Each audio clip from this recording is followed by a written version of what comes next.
법치주의의 근간을 흔드는 일이다. 사상 초유의 대법원장에 대한 테러. 좀 이러지들 말았으면, 이러지들 않았다면 하는 생각들이 이 사건을 보고 드실 것 같아서 정리를 좀 해주시고요.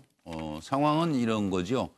판결에 불만을 품었나 봐요. 그 1인 시위를 하던 70대 남성이 출근길에 김명수 대법원장 차량에 화염병을 던진 겁니다.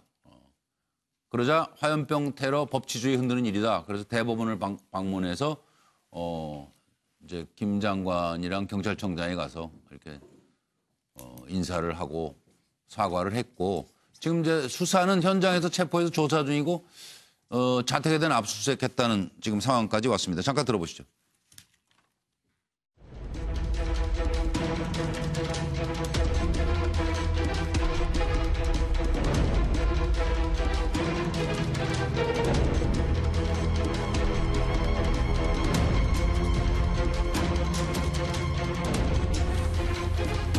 화염병 왜 던지셨는지 한 말씀만 부탁드릴게요. 화염병 왜 던지셨어요? 아, 네. 권리 찾기 위해서. 권리 찾기 위해서.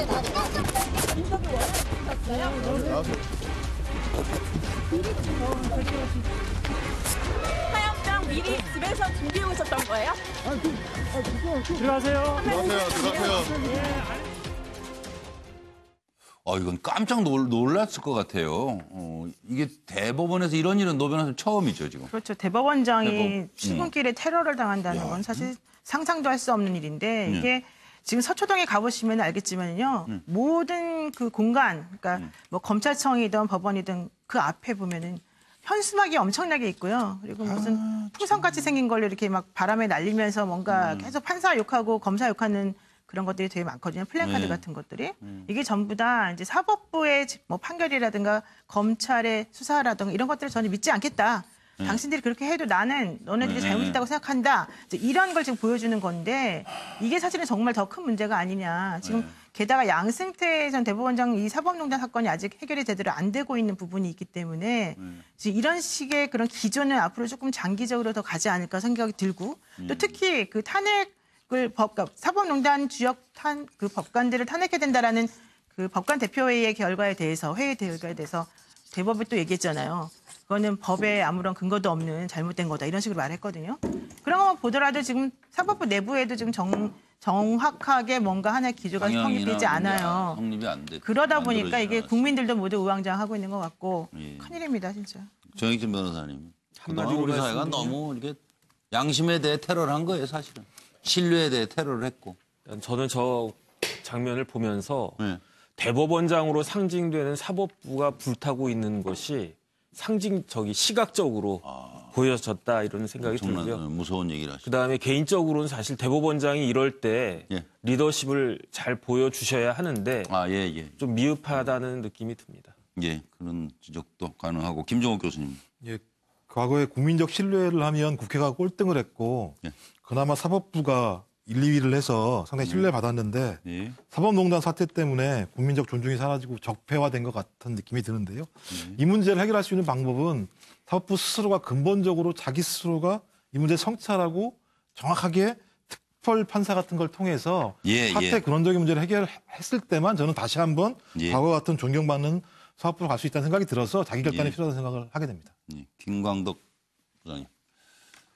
저는 이런 사법부의 이런 걸 흔드는 일이 반복되지 않기 위해서는 이번에 진짜 엄중하게 처벌할 거는 처벌하고 해서 이렇게 해야 된다고 생각하고, 또한 사법부, 김명수 대법원장을 위한 사법부가 진짜 본연의 사법부로 다시 태어나는 걸 해야 되는데 그러한 것들은 기본적인 초심으로 돌아갔으면서 특별히 이러한 상황을 보다는 진짜 원칙에 맞게 사법부가 다시 서는 그런 식으로 가는 게 맞다고 생각합니다.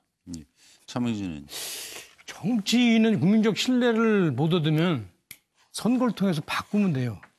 근데 이제 사법부는 국민적 신뢰를 못 얻으면 어떻게 되는가라는 지금 커다란 숙제가 지금 우리한테 던져진 것 같아요. 이게 지금 여기 계신 변호사들뿐만 아니라 이 재판관들도 스스로 지금 생각을 해봐야 되는데 지금 예컨대 이러잖아요.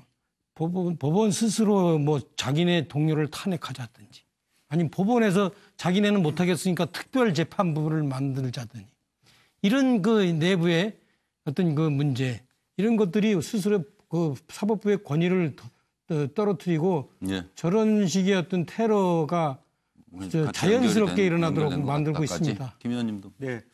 국가의 명령을 국민이 잘 따를 수 있는 나라로 만들어야 됩니다.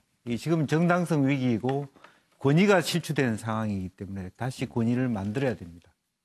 그것으로 정리하겠습니다. 지금 말씀하시니까 생각나는 게 제가 여기 썼는 게 권위라는 게 그냥 지켜지는 게 아니잖아요. 네. 나는 권위 있는 사람이다. 우리의 자리는 권위 있는 자리다. 해서 지켜지는 게 아니에요. 정치도 마찬가지가 아닌가 합니다. 희생하는 사람이 안 보여서 참 걱정입니다. 수고들 많으셨습니다. 김주하 앵커의 MBN 뉴스 8로 이어집니다. 안녕히 계십시오.